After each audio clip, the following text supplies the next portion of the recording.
இன்றைக்கு பாஸ்கா காலத்தின் 2ஆம் வாரம் ஏப்ரல் மாதம் 29ஆம் தேதி செவ்வாய்க்கிழமை.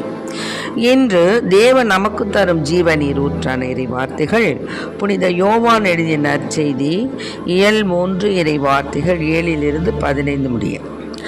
அக்காலத்தில் இயேசு நிக்கதேமிடம் கூறியது, நீங்கள் மறுபடியும் பிறக்க வேண்டும் என்று நான் உமக்கு கூறியது பற்றி நீர் வியப்படைய வேண்டாம்.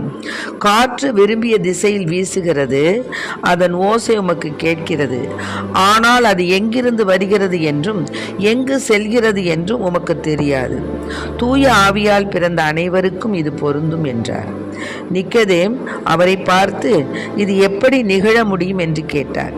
அதற்கு இயேசு கூறியது, நீர் இஸ்ரேல் மக்களிடையே போதகராய் இருந்தும் உமக்கு இது தெரியவில்லையே. எங்களுக்கு தெரிந்ததை பற்றியே பேசுகிறோம், நாங்கள் கண்டதை பற்றியே சான்று பகர்கிறோம். எனினும் எங்கள் சான்றை நீங்கள் ஏற்றுக்கொள்வதில்லை என உறுதியாக உமக்கு சொல்கிறேன். மண்ணுலகு சார்ந்தவை பற்றி நான் உங்களுக்கு சொன்னதை நீங்கள் நம்பவில்லை என்றால் விண்ணுலகு சார்ந்தவை பற்றி சொல்லும் பொழுது எப்படி நம்ப போகிறீர்கள்? விண்ணகத்திலிருந்து இறங்கி வந்துள்ள மானிட மகனை தவிர வேறு எவரும் விண்ணகத்திற்கு ஏறி சென்றதில்லை. பாலை நிலத்தில் மோசேயால் பாம்பு உயர்த்தப்பட்டது போல மானிட மகனும் உயர்த்தப்பட வேண்டும். ஆண்டவரின் அருள்வாக்கு. கிறிஸ்துவே மக்கு புகழ். இன்றைக்கு நம் தேவன் தரும் ஜீவநீர் ஊற்றான இறை வார்த்தைகளை கேட்டோம். அதாவது, மகனிடம் நம்பிக்கை கொள்வோர் நிலைவாழ்வை பெறுவர் அப்படின்ற ஏசப்பாவுடைய கூற்றை திருத்தூதர்கள் அனுபவிச்சாங்க. யூத தலைமை சங்கம் திருத்தூதர்களின் இவ்வுலக வாழ்வை அழிச்சிட்டு அவங்கள எப்படியாவது ஒழிக்கணும்னு நினச்சிச்சு. ஆனால் திருத்தூதர்களோ அதை பற்றி கொஞ்சம் கூட அவங்க அச்சப்படலை, பயப்படாமல் என்ன பண்ணாங்க?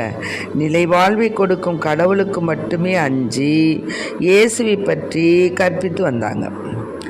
நிலைவாழ்வை பெற்றுக்கொள்ள ஏதுவாக மனமாற்றம், பாவ மன்னிப்பு, இது ரெண்டையும் அறிவித்து வழங்கத்தான் இயேசு இவ்வுலகத்திற்கு வந்தார் அப்படிங்கிறத அறிந்து கொள்ள விரும்பாமல் அவர்கள் தங்களுக்கு போட்டியாக வந்திருக்கிறார்கள் என்ன அறியாமையினாலும் தாங்கள்தான் எல்லாம் அப்படிங்கிற மமதையாலும் இயேசுவை யூத தலைமை சங்கத்தார் கொன்றாங்க. ஆனால் இயேசுவனுடைய உயிர்ப்புக்கு பின்னாடி அவர்களால் இந்த உண்மையை புரிந்து கொள்ள முடியலை. இன்று தான் நாமும் அப்படி தான் இருக்கிறோம். அவர்களை பின்பற்றாமல் மனமாற்ற கண்டு பாவ மன்னிப்பு பெற்று நிறைவாழ்வை பெற்றுக்கொள்ள நம்மையே தயார் செய்யணும். நம்மவர்களும் அதை பெற்றுக்கொள்ள நாம் வழிகாட்டணும். அதுதான் இறைவனுக்கு ஏற்புடைய ஒரு செயல். அதனால் நாம் என்ன செய்யணும்?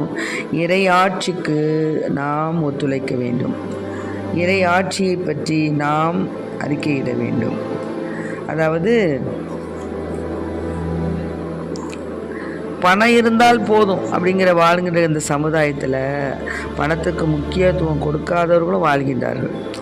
அதாவது எப்படின்னு கேட்டிங்கன்னா, இந்த இயேசு உயிர் தெழுந்த பின் அவரை பின்பற்றிய அனைவருக்கும் பணம், சொத்து அப்படிங்கிறதெல்லாம் முக்கியம் இல்லாமல் போயிடுச்சு. தங்களுக்கு என்ன தேவையோ அதை மட்டும் வைத்துக்கொண்டு மற்ற அனைத்தையும் என்ன பண்ணாங்க? திருத்தூதர் பாதங்களில் வைத்தாங்க. இப்படி செய்ததால் அவர்களை முட்டாள்கள்னும் பைத்தியக்காரர்கள்னும் சமுதாயம் தோற்று. ஆனால் அதுதான் உண்மையான தேவை. தேவைக்கு மேல் வைத்துக்கொண்டு பணத்தை தண்ணீராக செலவு செய்பவர்களுக்கு இன்றைய வாசகம் விடுக்கும் செய்தி என்னென்னா, நாம் எல்லோருக்கும் பகிர்ந்து தேவைக்கு மேல் வைத்து கொள்ளாமல் ஆண்டவருக்கு ஏற்புடைய செயல்பாடுகளை செய்ய நம்மையும் தயார் செய்வோம். ஆண்டவரிடம் அத்தகைய வரத்தை கேட்போம். ஆமென். Praise the Lord. மரியே வாழ்க.